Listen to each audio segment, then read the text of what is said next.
Unreal Blueprints, Scripting Sublevel Loading. So let's pick up where we were in the previous video.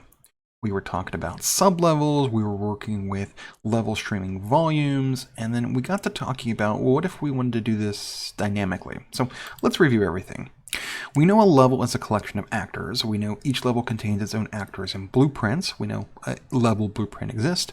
We also know from 2 videos back at this point that there is a persistent level and the ability to create sublevels. We can create multiple levels, use those things we create, and stick them in an existing level, creating a relationship between a persistent level and a bunch of sublevels. Then in the last video, we saw that we can use streaming level volumes, connect those to the sublevels, and say, hey, when I'm in this volume, load this sublevel. And then as we saw, it will dynamically, Unreal World dynamically load and unload those levels based on where we're at. So as we're moving through world space, as long as we're within that volume, it will load that sublevel.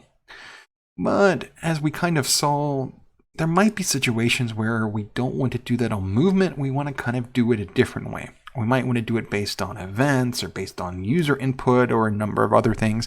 And volumes won't really get us that. They're very, very useful, but it doesn't quite solve everything.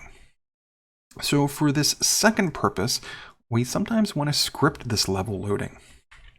So thankfully, Unreal has a node for that called load stream level. And we can do it either by name or by reference, similar to open level. But what this does is it loads the streaming level into the persistent level. So as long as we do the loading from the persistent level, we can select any of its sublevels and then load them into the persistent level based on some type of event. And what we're going to use is pressing a button. So not only can we load stream levels, we can also unload stream levels dynamically as well. So what we're going to do is we're going to create kind of a weird example. What I'm going to do is in the level blueprint, create code that when I press the keyboard M, it will load the streaming level of what we've previously done in the previous video, previously. And then when I press it again, it's going to unload that level. So let's kind of see what I'm talking about, and let's move over to Unreal to put this all in practice.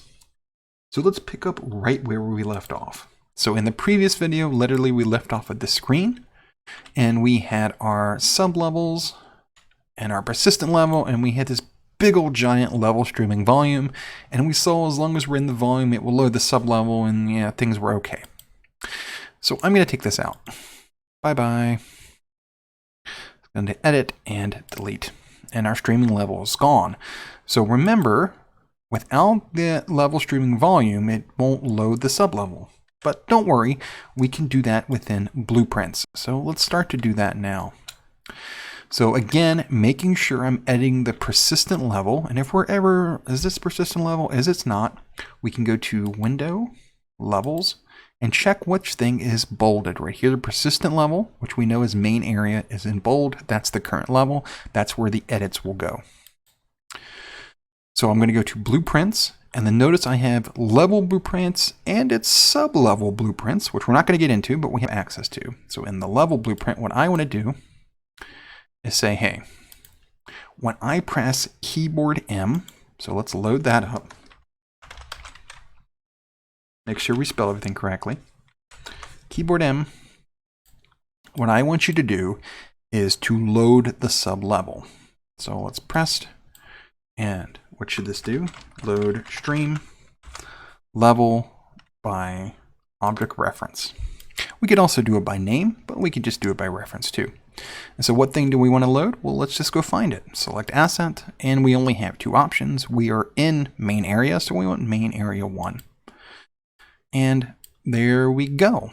So what should happen though is we want to make visible after load right there. Okay, let's save and compile. And I'll minimize this. Let's go back and play. And I'm running around, pressing my keys, running around in my space, and I'm going to press M. And it loaded. Boom, loaded an additional thing right there. But what I want it to do is when I press M again, I want it to unload. So let's escape out of this. So we can load stream level. Now I want to make this a little more dynamic. And I'm going to use a special node called flip-flop. Right here. And I'm going to say, hey, the first time this happens, do this. The second time it happens, do this. And this will be unload. And you're going to say, hey, what thing should I unload? Same thing again, select main area 1. And so what this is going to do is I'm going to press M, it's going to load. I'm going to press M again, it's going to unload. I'm going to press M again, it's going to load, and we're going to alternate back and forth. Save, compile. So in a very silly example right here, M, M, M, M, M, M, M. Now let's run over here and do the thing we should never do, which is say unload a sublevel when we're in it. I'm falling out of space, and we'll end this by escape. So what have we learned here? Well, we can see with using the load stream level by either name or reference, we can dynamically load a sublevel within the persistent level. So as we saw within the blueprint, we just pick what thing we want it to do and it will load it. Notice though something important here. Notice this little clock right here, and it says, hey, this will take a little bit of time. That's what the clock indicates, because it does not know before it starts loading how long the loading will take. Right now we just got some walls, so it loads lightning fast. But what if it had walls, and what if the sublevel we loaded had its own sublevels, which had its own sublevels, which had its own sublevels, which had much more complicated actors? Unreal has no way of knowing that. So potentially this could take a very long time. So I want to cue us into a very important thing right here, completed. Notice this is an execution pin, but it says completed. So when this is completely done, we could tell it to do something. And when this is completely done, tell it to do something else. So this will be incredibly important moving into another video, because we're going to create a loading screen by dealing with all of the load stream levels in sequence. It's going to do load, and then load, and then load, and then load, and then load. And then finally, when it's done, it's going to remove a widget. So let's review what we've done in this video before we kind of move on to that topic. So as we saw 2 videos back, we can create sublevels. Sublevels is just taking one level, sticking it into another. When we stick it into the other, the first one becomes a persistent level. So it's persistent, and then it has sublevels. As we saw in the last video, we can use level streaming volumes to set up when things should be loaded or unloaded based on the viewport. That is what the player is looking at, right?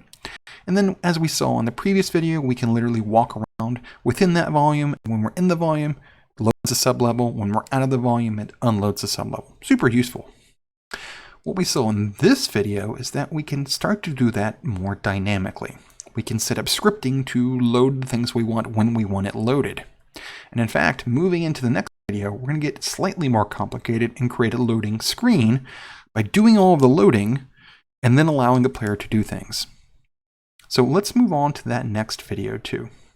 So next video, moving into creating a loading screen using the thing we've just learned, load stream level, but using this output execution pin by creating a bunch of these in sequence. So see you in the next video.